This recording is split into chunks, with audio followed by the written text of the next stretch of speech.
Buenas tardes a todos. Vamos a dar inicio. Ya habemos 14 personas conectadas. Gracias por atender a nuestra invitación. Bienvenidos desde CAELU a nuestro primer webinar llamado Violencia en las Relaciones. Voy a dar la bienvenida a nuestra invitada y compañera de trabajo también. Ella es la psicóloga Guadalupe Rivera Cuevas.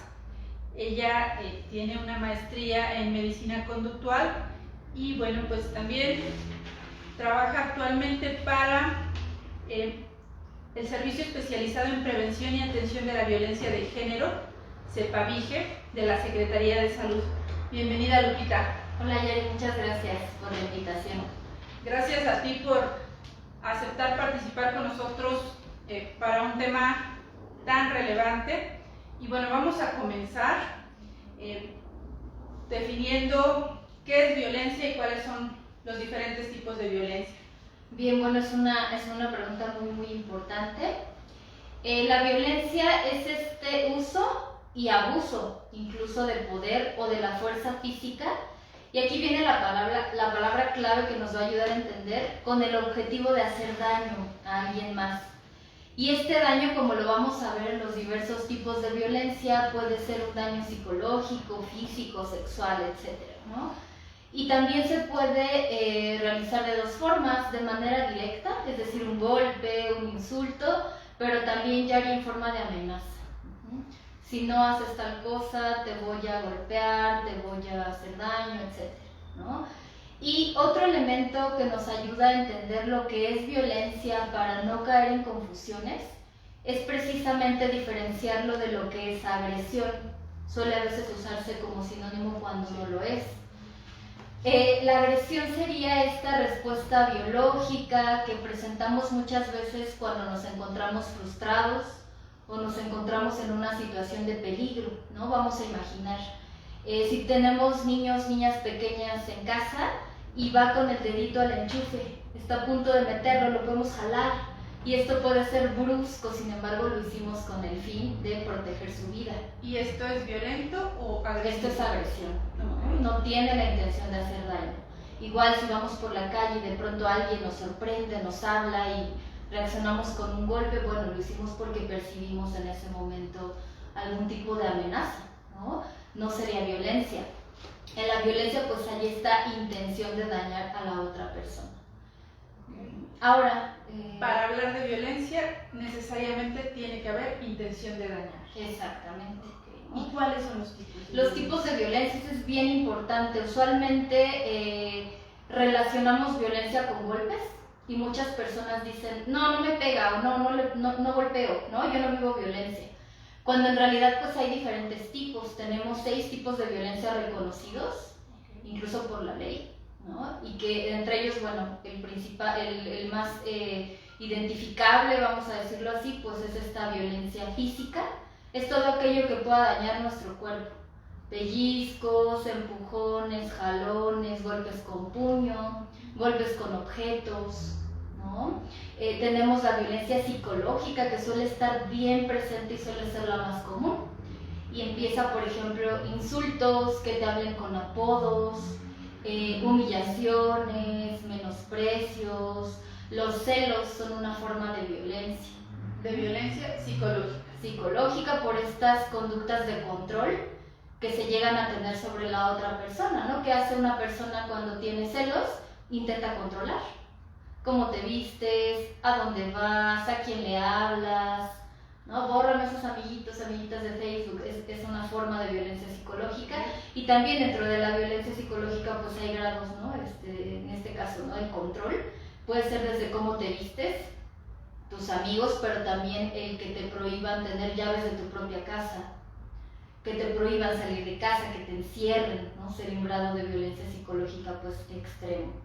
Y tenemos otros, ¿no? La violencia sexual usualmente se relaciona con violación, pero hay otros indicadores. Los piropos en la calle son una forma de acoso y entran en la violencia sexual. Insinuaciones sexuales, tocar tu cuerpo sin tu consentimiento, así se trate de tu pareja, insistencia para tener relaciones sexuales, serían formas de violencia sexual. La violencia económico-patrimonial, que te prohíban estudiar, que te prohíban trabajar, porque esto limita pues tu posibilidad de tener recursos económicos para salir adelante, ¿no? Y en la violencia patrimonial, que registren tus cosas, destruyan tus documentos personales, escondan tus cosas, las registren, las vendan, las rompan. Y bueno, seguramente habrán escuchado, este es un tipo de violencia que recientemente se reconoce en la ley y está penado por la ley Olimpia, es la violencia digital, que es toda esta difusión, distribución, reproducción de contenido sexual de una persona sin su consentimiento. Sería este otro tipo de violencia. De forma rápida, ¿nos puedes comentar en qué consiste la ley Olimpia? Pues sí, la ley Olimpia pena la difusión de contenido sexual sin el consentimiento de la otra persona, y hay varias maneras de proceder, ¿no? Desde que se retire este material hasta pues penar que el que lo difunde, vamos, tenga una pena, ¿no? Una sanción por esto. Entonces, si algo les llega a pasar al respecto, podemos acceder a la justicia, ¿no? Para que esto no pase. Ok, entonces la violencia física, psicológica, sexual, económico-patrimonial y digital. La digital. Okay. Son los diferentes tipos de violencia. Ahora bien, me gustaría preguntarte, ¿por qué alguien que emite violencia o que recibe violencia le cuesta trabajo dejar de tener esta conducta, ya sea de permitir la violencia o de violentar? ¿Qué ocurre? ¿Qué pasa? Que de forma común estigmatizamos a alguno de los dos roles. Hay muchas palabras para describir ambos roles. Yo prefiero utilizar emisor y receptor de violencia justo para no estigmatizar. Pero ¿qué ocurre? ¿Por qué la dificultad para salir de la situación? Bien, aquí me gustaría hablarles de dos factores principales. El primero tiene que ver con que como sociedad hemos aprendido a normalizar la violencia. Desde pequeños nos exponen a modelos y relaciones con violencia, donde los gritos son normales, los golpes son normales, cuando se ven, ¿no?, normales, pero no lo son. Entonces, el estar expuestos constantemente a este tipo de modelos nos hace que no lo notemos, y que si nos ocurre lo veamos normal, no lo veamos como un problema. Incluso, ¿no?, socialmente se comparten creencias como, por ejemplo, un golpe a tiempo, ¿no?, una nalgada a tiempo para frenar, ¿no?, alguna mala conducta. Incluso en las relaciones de pareja hay estos mitos o creencias: quien bien te quiere te hará sufrir, el amor duele, y nos bombardean de este tipo de contenido, ¿no? Las canciones. Me cela porque me quiere. Me cela porque me quiere, y entonces los celos son muestra de interés, no son violencia, cuando pues sí lo son, ¿no? Entonces imagínate estar bombardeados constantemente con este tipo de información a lo largo de los años, ¿no?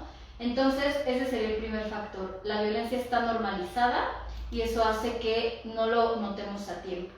Y el segundo tiene que ver con una dinámica que es el ciclo de la violencia, y precisamente Yari nos ayuda a entender por qué alguien en esa situación no puede salir fácilmente. Y de hecho conocer el ciclo nos ayuda a ser empáticos con esa persona y a no estigmatizar, como tú decías. No le gusta que la traten mal, que lo traten mal, que le peguen. No puede salir de esto justo por esta dinámica que se genera, ¿no? Nos vas a contar del ciclo. ¿En sí, qué consiste este brevemente ciclo? les quiero platicar. Consta de 3 etapas. La primera etapa, la acumulación de tensión. Son estas primeras muestras de violencia un poco más sutiles. Por ejemplo, los silencios, las miradas de que algo no está bien pero no te digo qué, comentarios al aire, las pequeñas críticas. Esto empieza a ser un indicador para quien recibe la violencia de que algo no está bien. Genera malestar, puede generar principalmente estrés, angustia, y como todo venía bien, aparentemente, genera pues esta confusión, ¿no? ¿Qué está pasando? Y pues bueno, los seres humanos intentamos siempre luchar contra el malestar, no sentir, evitarlo, ¿no? Entonces, ¿qué hacemos? ¿O qué hace esta persona? Producto de ese malestar empieza a mostrar sumisión, a ceder, a tratar de darle gusto a esta persona, y eso da esa sensación como de alivio, de que estoy haciendo algo por cambiar lo que pasa. Así se siente quien recibe la violencia. Exactamente. Se siente incómodo y a manera de alivio voy accediendo para disminuir la incomodidad. ¿Y qué ganancia o por qué lo hace quien emite la Y quien emite, violencia? exacto. Esto tiene un mensaje bien importante para quien la emite, ¿no? El que la persona se muestre con sumisión, dando gusto, esto es una como confirmación de que, puedo tener poder en esta situación. Y es donde el ciclo se empieza a establecer y avanza a la segunda fase. La segunda fase es la explosión de la violencia. Es aquí donde ya se va a manifestar en cualquiera de estas formas que les platiqué. Directamente el golpe, el insulto, ¿no? La violación puede ocurrir, por ejemplo, en esta segunda etapa. Y es aquí donde muchas personas están hartas, van y se lo cuentan a alguien de confianza, quieren denunciar, quieren dejar la relación. Sin embargo, ¿qué pasa? ¿No? Tarde o temprano, minutos, días, horas después, esta fase segunda va a evolucionar a una tercera, que es la reconciliación o la luna de miel. Es una fase de aparente calma, donde quien genera la violencia muestra arrepentimiento, pide perdón, promete que no va a volver a pasar. Puede haber regalos, promesas de cambio, y suelen también responsabilizar mucho a la persona. Es que si tan solo hicieras lo que tienes que hacer, yo no reaccionaría de esta forma, ¿no? O también tratan de justificar, es que el estrés, es que la carga de trabajo, y es importante que sepan, ¿no? La violencia no se puede justificar con nada, simplemente pues no debe de ocurrir. Entonces tenemos estas tres etapas que una y otra vez se van a empezar a ocurrir, se van a repetir, y la gravedad es que lo vamos a ver más, ¿no? Que más adelante con detenimiento, pues va a empeorar, va a dejar consecuencias y va a ir generando como esa dependencia, ¿no? de la persona a la relación, y lo que le va a ser mucho más difícil para salir. Incluso, bueno, les comento que una persona que vive violencia puede tardar de 5 hasta 9 intentos para salir de la relación, ya sea para dejarla, para denunciar, para alejarse, pues, ¿no? Esto nos habla de la dificultad para salir de este ciclo y de la importancia de reconocer en qué fase del ciclo estoy. Exactamente. Okay. Gracias Lupita, esto es muy muy importante. Ahora, ¿me podrías comentar cómo identifico si yo soy generador o recibo violencia? Si yo soy quien la emite o la recibo, ¿cómo puedo yo identificar? Bien, eso es bien valioso, porque una vez identificado que generamos violencia o que la recibimos, pues nos da esta posibilidad de cambio. Y aquí yo les compartiría 3 como puntos que en los que nos podemos apoyar, ¿no? Uno de ellos es recurrir a los tipos de violencia y a la luz de ellos empezar a detectar nuestro comportamiento, ¿no? A ver, a lo mejor para mí era normal gritar, o era normal emitir celos, pero ya los tipos de violencia me dicen que esto es un acto de violencia psicológica, por ejemplo, ¿no? O se me hacía fácil tocarle el cuerpo a mi pareja sin preguntarle si estaba de acuerdo o no, pero ya vi que puedo estar abusando, puedo estar acosando, ¿no? Entonces, yo les recomiendo que tengan claridad en los tipos de violencia, y a la luz de estos tipos juzguemos el comportamiento propio o el de las personas que están a nuestro alrededor, ¿no? Esa es una primera herramienta. Okay. Ahora, la segunda es utilizar el violentómetro, que es un instrumento que generó el Instituto Politécnico Nacional, y que además de decirnos los tipos de violencia, nos permite graduar la violencia. Decíamos, con el ciclo se ve como con el tiempo siempre avanza, siempre es peor. El violentómetro nos va a ayudar a eso. Es una escala en forma de regla que va del 0 al 30 y se divide por colores para que te sea más fácil detectar en qué punto de gravedad te encuentras. Se los vamos a dejar en los comentarios para que lo puedan ver. Está la parte amarilla, ¿no? Donde son los primeros indicadores de violencia. Bromas hirientes, la ley de hielo, culpabilizar, y va aumentando, ¿no? Por ponerles ejemplos, en esta parte roja ya empieza a ver los primeros jalones, pellizcos, los golpes, van indicadores hacia arriba, y en la parte azul ya tenemos, por ejemplo, una violación, mutilación y lo más grave, el punto último del violentómetro es el ser asesinados, ¿no? por violencia. Entonces esa sería una herramienta, el violentómetro, para ver en qué nivel nos encontramos, ¿no?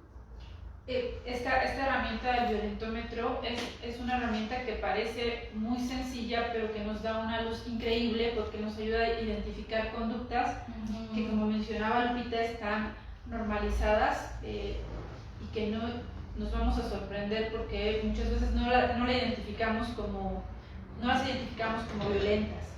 Gracias por estas herramientas. ¿Por qué es importante no normalizar la violencia? Ya nos hablaste del ciclo de la violencia, nos comentaste que va en ascenso. ¿Por qué es importante no normalizarla? Bien, justamente por las consecuencias que va dejando en quien está viviendo. Y estas consecuencias pueden ser a nivel físico. Por ejemplo, imaginemos a alguien que vive violencia física, las lesiones, ¿no? Lo que produce, lo que implica tener lesiones, las limitaciones que esto puede representar. De entrada, esa parte, la parte física, está bien demostrado que una persona que vive violencia altera el sistema nervioso, y esto hace que el organismo esté vulnerable para otros problemas, ¿no? Los problemas psicológicos más relacionados con violencia son depresión, ansiedad, incrementa el riesgo de consumo de sustancias, de intentos de suicidio, trastornos del sueño, exactamente, trastorno de estrés postraumático. Exactamente. Entonces, además de que a nivel físico vulnera para desencadenar otro tipo de enfermedades, incluso físicas, ¿no? Claro. Vulnera en ese sentido. Sumando a lo que describes, las personas que están sometidas de forma constante a estrés tienen mayor riesgo de enfermedades cardiovasculares, y pues entonces las consecuencias, como dices, no son únicamente a nivel físico, es a nivel emocional. Ok, mil gracias. Ahora, una vez que ya detecté la violencia, que ya detecté que recibo o emito violencia, ¿qué puedo hacer? Porque pues probablemente algunas de las personas que nos están escuchando ya lo habían detectado, y el siguiente paso es actuar. ¿Qué puede hacer alguien que emite o recibe violencia? Bien, ya el detectarlo, como mencionaba hace un momento, es bien valioso, bien importante, porque nos acerca ya a poder hacer un cambio, el estar notando, ¿no?, lo que vivimos. Y la recomendación sería que busquen ayuda profesional. Eso es bien importante. ¿Por qué? Por dos razones principales, ¿no? La primera, porque cuando alguien está inmerso en una situación de violencia necesita a veces ayuda profesional por el riesgo mismo que puede implicar para la vida, ¿no?, para la integridad. Necesita alguien que sepa guiarlo y que le dé las medidas necesarias para hacerlo. Pero también porque si identifica, ¿no?, que generan violencia, por ejemplo. El identificarlo y el querer cambiarlo no precisamente quiere decir que lo vamos a poder hacer.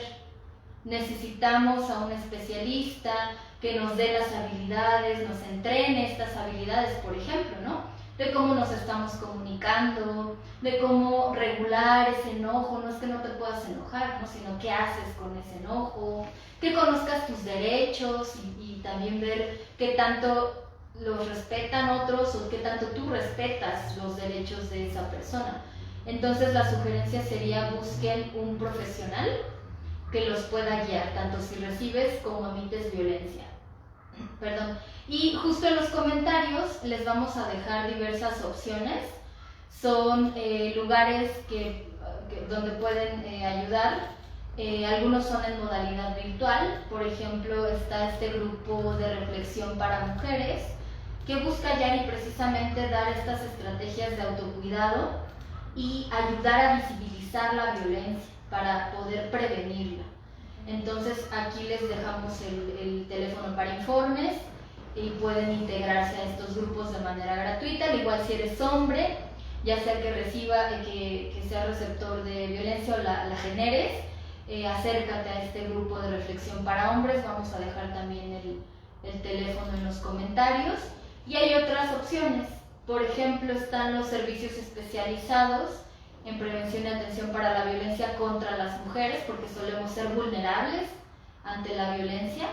Y hay algunos que a pesar de la pandemia siguen proporcionando atención de manera presencial. Les dejamos también el dato. Y números de atención de apoyo telefónico, está Locatel, que tiene su línea mujeres, el 55 56 58 11 11, opción 3. Específicamente la opción 3 es la que atiende violencia. Entonces, bueno, les compartimos estos recursos por si quieren recibir apoyo. Muchas gracias. Antes de pasar a las preguntas que sí tenemos algunas, me gustaría que me ayudaras con esta idea. Mencionabas, parte de las herramientas es identificar tus derechos básicos, sí, derechos humanos básicos.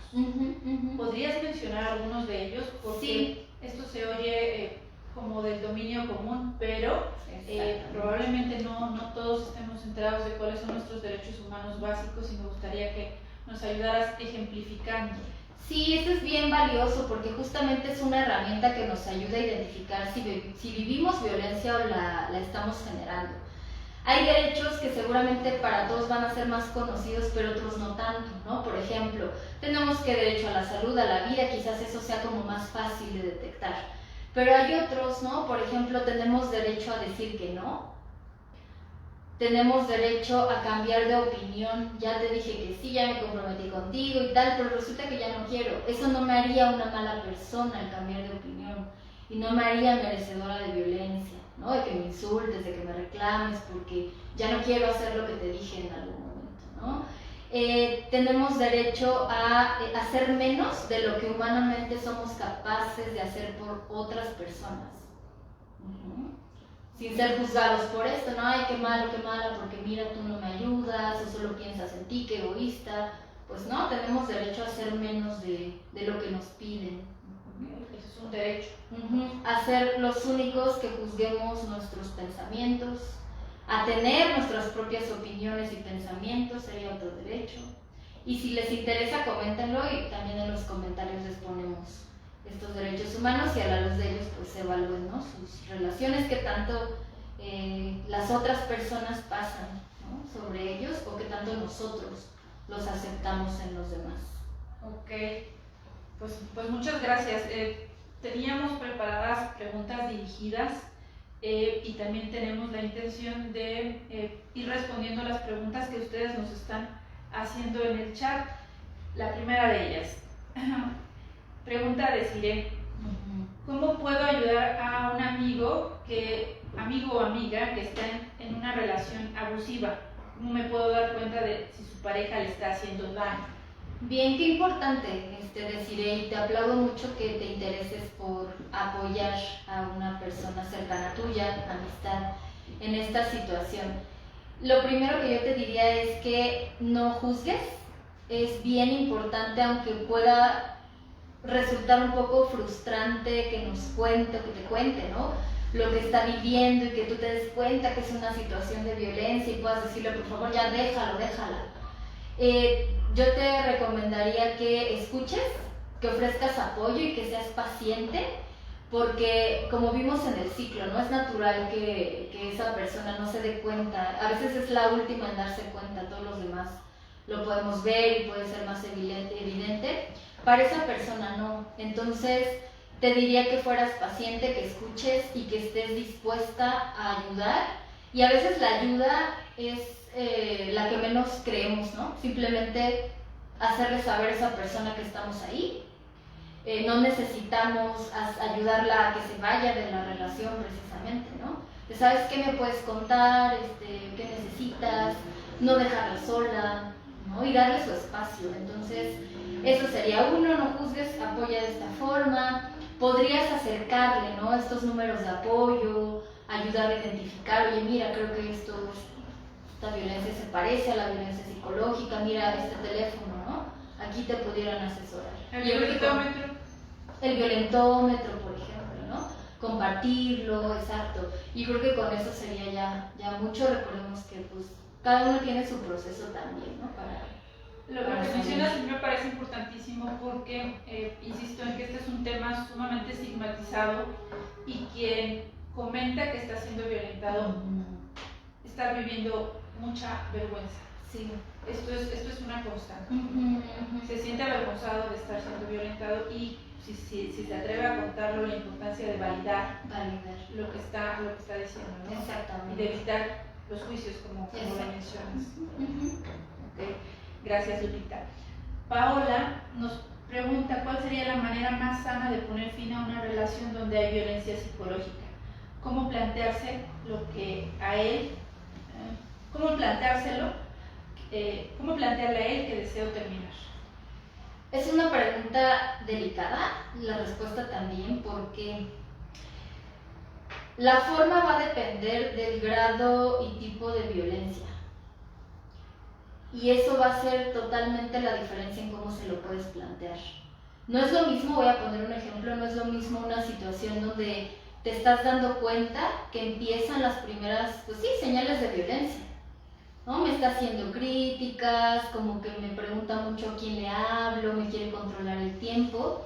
Y esto sería una situación bien diferente a que si, por ejemplo, ya es una situación donde hay golpes, donde hay amenazas de muerte, donde incluso ya ha encerrado a la persona. Voy a poner el ejemplo extremo porque sí es delicado, ¿no?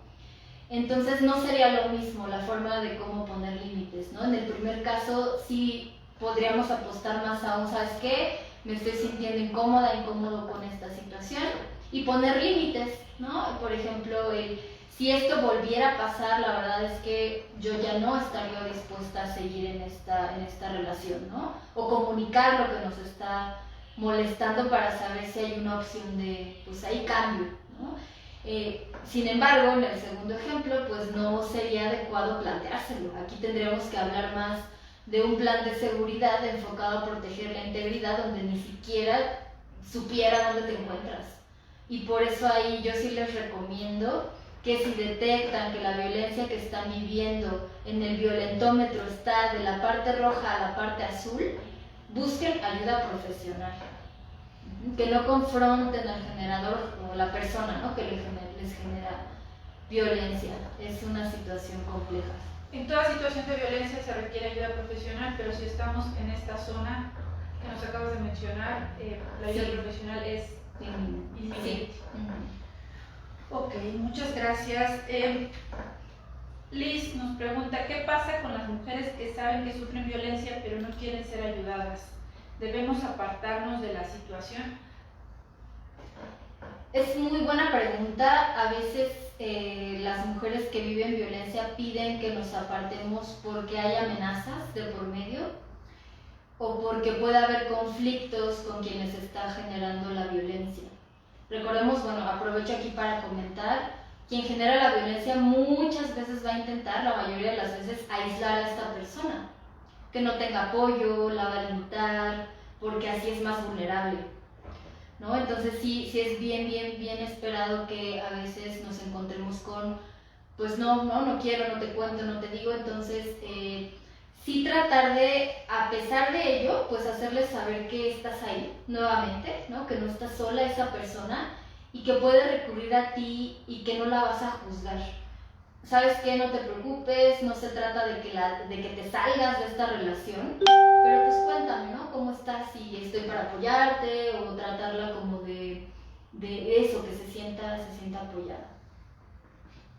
Recordemos que dentro de la violencia psicológica, quien recibe la violencia ha escuchado muchas veces ideas respecto a su persona. Exacto. En la que su imagen está muy disminuida, como tú lo decías.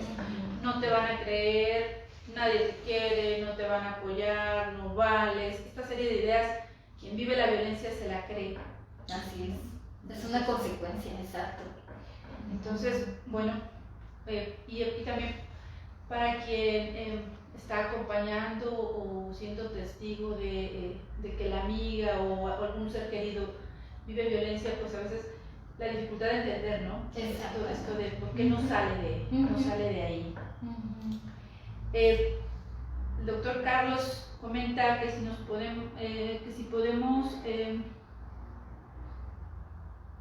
comentar respecto a cómo es el camino al que se enfrenta quien sale más rápido de la violencia, cuáles son factores de buen pronóstico y de mal pronóstico. Entiendo como cuál es la importancia de identificarlo a tiempo y de no permanecer en ese ciclo y dejar que llegue a la explosión y a la luna de miel y cada vez incremente más la violencia. ¿Cuál sería como el beneficio? La importancia de identificarlo a tiempo y de salirse a tiempo de este ciclo de violencia. Pues definitivamente prevenir todas las consecuencias, ¿no?, que esto puede traer. Y es que sí son realmente, pueden ser muy catastróficas, ¿no? Todas las limitantes que pudieras tener. O sea, todo lo que te ahorrarías en sufrimiento emocional si logras pararlo a tiempo, ¿no? Entonces yo creo que esa es definitivamente es el principal beneficio, ¿no? Y no suele ser sencillo, ¿no?, detectar la violencia, sin embargo puede hacerse. Y yo los invito a hacer, ¿no?, nuevamente esta observación para los límites, para ponerlos ahí, ¿no? Los límites y regresar a la importancia de detectar, ¿no? Exactamente. Me parece que es la herramienta principal, ¿no? ¿Cómo paro algo? Primero lo identifico, ¿no? Exactamente. Entonces, ok. Déjame ver si hay alguna pregunta más. Sí. Lupis Chavarría pregunta, ¿qué podemos hacer si conocemos a alguien violento? ¿Cómo podemos ayudarla? A alguien que genera la violencia. Bien, nuevamente yo te diría, ten precaución, ¿no?, por las reacciones que esta persona pudiera tener, pero si es alguien que confía en quien, bueno, donde hay confianza, quizás a veces te platica algunas cosas de cómo se está llevando, ¿no?, con su pareja, con su familia, en su trabajo, pues podrías justo eso, compartirle, ¿no?, estas herramientas de, oye, mira, creo que la manera, ¿no?, en cómo te estás comunicando no te está trayendo buenos resultados en tus relaciones, y compartirle esto, yo creo que ya es mucho, ¿no? Si compartimos estos números de apoyo o estas herramientas para que esa persona, si lo decide, porque recordemos que también no podemos pues controlar lo que el otro decida o haga, pero ya sería bastante, ¿no?, como acercarle estas herramientas, sí, como esa parte, ¿no?, de mostrarle que hay quizás otros caminos de cómo poderse comunicar, ¿no?, relacionándose con... Lupita, a mí esta última pregunta me parece muy valiosa porque regularmente cuando hablamos de violencia lo acotamos a la víctima o a quien recibe violencia. Y la importancia de tratar ambas partes, ¿no?, a quien agrede y a quien es agredido, y que bueno que también hay interés por tratar a quien agrede. Bueno, seguimos, se me fue la idea, seguimos con las preguntas. Sabri te pregunta, ¿qué puedo hacer si la persona que está siendo... ¿Qué puedo hacer si la persona que está siendo violentada no quiere pedir ayuda porque está siendo amenazada?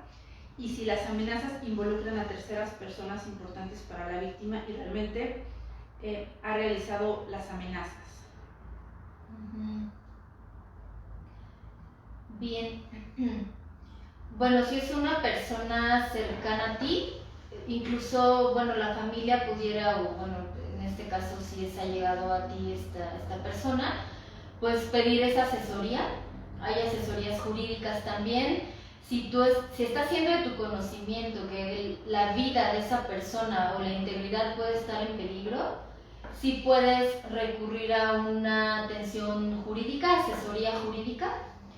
Si gustan, en los comentarios también les podemos proporcionar algunos lugares. Están los centros de justicia, están las lunas, donde se puede, aunque no quiera la ayuda para salirse de la relación, pues hacerle ver que estás ahí y que no vas a juzgar, ¿no? Yo creo que también con eso nuevamente es bastante lo que se hace.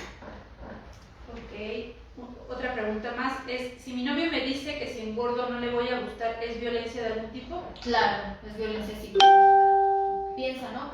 Quien haga esta pregunta, ponte a pensar cómo te sientes cuando te dice eso. Es un buen sensor identificar ante esta conducta cómo me estoy sintiendo. Exactamente. Sí, justo con los apodos, ¿no? Exacto. Mencionabas los apodos como una forma de violencia y esta es una violencia normalizada, ¿no? Entonces, bueno, piensen si el apodo me hace sentir cómodo o incómodo. Sí. ¿Qué puedo hacer si mi pareja tomó terapia junto conmigo y no cambia? Supongo que no especifica, pero el motivo supongo que tiene que ver con este tema de violencia en las relaciones. Qué importante, porque fíjense, tomar atención psicológica no necesariamente es que eso va en sí, o sea, por sí misma la terapia psicológica nos va a resolver o ayudar en una situación de violencia. Recordemos que en las terapias uno pone sus metas, sus objetivos y el terapeuta nos ayuda con eso. Entonces sí, tienes razón, pasa mucho, no porque la pareja que me genera o la persona que me genera violencia se atiende, quiere decir que va a cambiar específicamente eso. Y pues tiene que ver con que quizás sus objetivos en terapia fueron otros, donde no es consciente ni siquiera de este comportamiento, ni cómo me está dañando. Entonces yo ahí te recomendaría que si esto que hablamos hoy, los indicadores te están checando a ti, tú eres quien puede empezar a hacer un cambio. No esperes a que la otra persona se decida, a que la convenzas, a que quieras, ¿no? Porque qué difícil.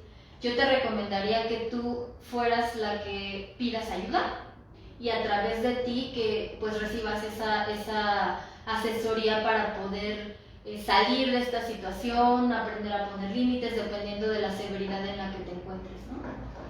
Ok, pues muchas gracias a todos los que están reunidos. Si hay alguna otra pregunta más adelante, voy a resumir parte de lo que comentaste durante la entrevista. Para hablar de violencia necesariamente tiene que haber intención de dañar. Exactamente. Violencia es igual a intención de dañar. Para parar la violencia tenemos que identificar los tipos de violencia y hay violencia física, psicológica, sexual, económico, patrimonial y digital. ¿Me falta alguna? Bueno, una que se reconoce también en la violencia contra las mujeres es contra los derechos reproductivos. Tenemos derecho a elegir cuántos hijos tener, en qué momento hacerlo. Si hay embarazo, pues acudir a control del embarazo. Si alguien impide esto, podría también entrar, ¿no? en violencia. La importancia de no permitir ningún tipo de violencia. La violencia no está justificada bajo ningún término. Así es. Y existe un ciclo de violencia que tiende a perpetuarse si no hacemos nada y a incrementar. Entendí, de acuerdo a lo que nos explicaste, que este ciclo está caracterizado por la primera fase en la que se acumula tensión, en la segunda fase hay una explosión de la violencia y después una luna de miel. Es un continuo que tenemos que identificar para poder interrumpirlo. Nos diste los lugares e instituciones a donde podemos recurrir en caso de identificar si somos emisores o agresores. ¿Algún comentario final que te gustaría hacer, Lupita, para concluir esta charla? Pues bien, invitarlos a que observen sus relaciones, no normalicemos la violencia y compartan esta información, ¿no? Puede ser muy útil para alguna persona que esté viviendo alguna situación de violencia. Es un tema de vida o muerte en algunas Puede ser, sí. situaciones. Muchas gracias, Lupita. Gracias porque tuvimos buena audiencia. Gracias por conectarse. Los estaremos esperando en siguientes webinars con temas tan interesantes como este. Gracias a todos. Hasta luego. Gracias.